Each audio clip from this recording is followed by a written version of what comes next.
জন্ম বাংলাদেশে, আমরা নিজেরা একটা বাংলাদেশের পাসপোর্ট বানাইতাম যারে আমাদেরকে কত হয়রানি করে।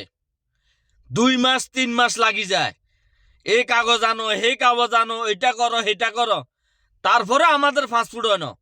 আর দেখেন আমাদের বাংলাদেশের সোনার দেশের বাঙালিরা রোহিঙ্গার করে পাসপোর্ট দিয়ে দিয়েছে দিনে দিনে।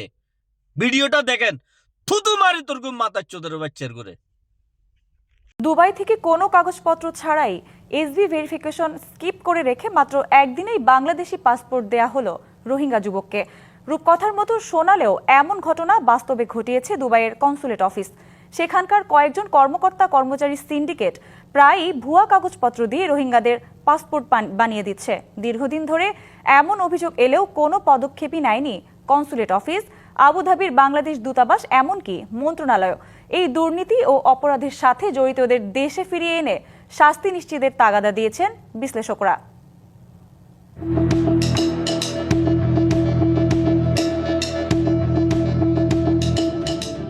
মারওয়ান, বাবা শফিউল্লাহ। স্থায়ী ও জরুরি ঠিকানা বলা আছে কক্সবাজারের টেকনাফের 9 নম্বর ওয়ার্ডের 191 নম্বর হোল্ডিং।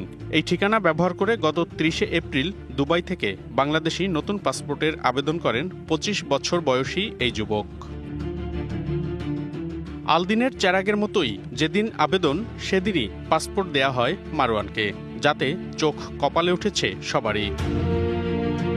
অনুসন্ধানে দেখা গেছে দুবাইয়ের কনসুলেটে নতুন পাসপোর্টের আবেদনের সাথে শুধু জন্ম নিবন্ধন জমা দেন মারওয়ান, যেখানে দরকার তার নিজের পুরানো পাসপোর্ট, জাতীয় পরিচয়পত্র, বাবা মায়ের জাতীয় পরিচয়পত্র কিংবা পাসপোর্ট। কিন্তু এসবের কিছুই না থাকার পরও আবেদনের দিনই তা গ্রহণ, অনলাইনে টাকা জমা, ছবি তোলা, ফিঙ্গারপ্রিন্ট নেওয়া, ডকুমেন্ট স্ক্যান শেষ করে সাবমিট হয় বাংলাদেশে। আর ওই দিনই ছাপানো হয় মারওয়ানের নতুন বাংলাদেশি পাসপোর্ট।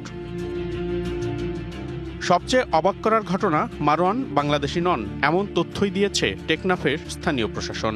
আবেদনে ব্যবহার করা বাবা মায়ের নাম ও ঠিকানা পর্যবেক্ষণ করে ওই যুবক রোহিঙ্গা বলে জানান ইউনিয়ন পরিষদ সদস্য। নাই, এটাও বার্মাইয়া। আমি যা এনকোয়ারি করছি, তদারকি করছি, এটাও বার্মাইয়া। খুব দুঃখজনক বলি, কিন্তু আমরা তো প্রত্যেকবার যেখানে বলতে হবে এখানে বলতেছি, কাজ তো কিছু হচ্ছে না। আমার বাপ, আমার মা বানাইয়া বার্মাইয়ারা এভাবে এখন অনেক পাসপোর্ট করতেছে। অনুসন্ধানে দেখা গেছে এসবির ভেরিফিকেশন অপশন স্কিপ করে একদিনেই পাসপোর্ট বানিয়ে দেয়া এই ঘটনার পাসপোর্ট অফিসার ছিলেন দুবাই কনসুলেট অফিসের তৃতীয় সচিব নাজমুল হাসান, যার বিরুদ্ধে একই কৌশলে সাবেক ভূমিমন্ত্রী জুলাই হত্যা মামলার আসামি সাইফুজ্জামান চৌধুরীর ছেলেকেও পাসপোর্ট বানিয়ে দেওয়ার অভিযোগ আছে। তবে এই বিষয়ে জানতে বারবার যোগাযোগের চেষ্টা করলেও সাড়া দেননি নাজমুল।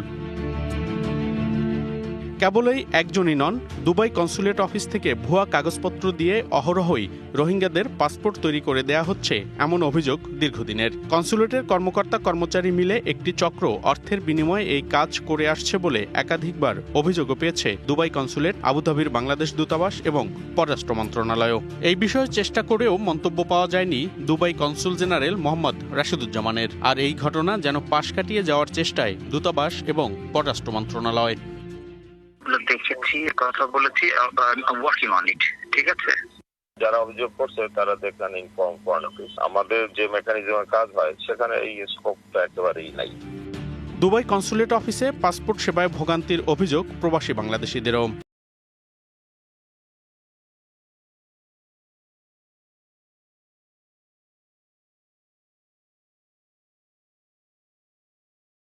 আমার কাগজপত্র সব সঠিক থাকেও পরে বলতেছে আমার নাকি সঠিক না। আমার কাছে এই বললে 3000 দিরহাম এসে, যেটা লিগেল টাকা পাসপোর্ট করতে, সেই টাকা তো চাইতেছে না, উল্টা আরো ঘুষ দিয়ে মাধ্যমে আবার আমার পাসপোর্টটা করা লাগতেছে। সাধারণ মানুষ ভুক্তভোগী আর কি, এছাড়া তো আর কিছু না।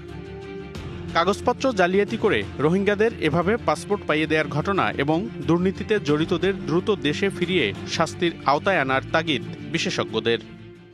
ক্ষমতার ব্যবহার, দুর্নীতি এবং যোগ সদস্যের দুর্নীতির মাধ্যমে অর্থ আত্মসাৎ ঘটনাদেরকে অনতি বিলম্বে বিদেশে রিকল করে দৃষ্টান্তমূলকভাবে শাস্তি নিশ্চিত করতে হবে।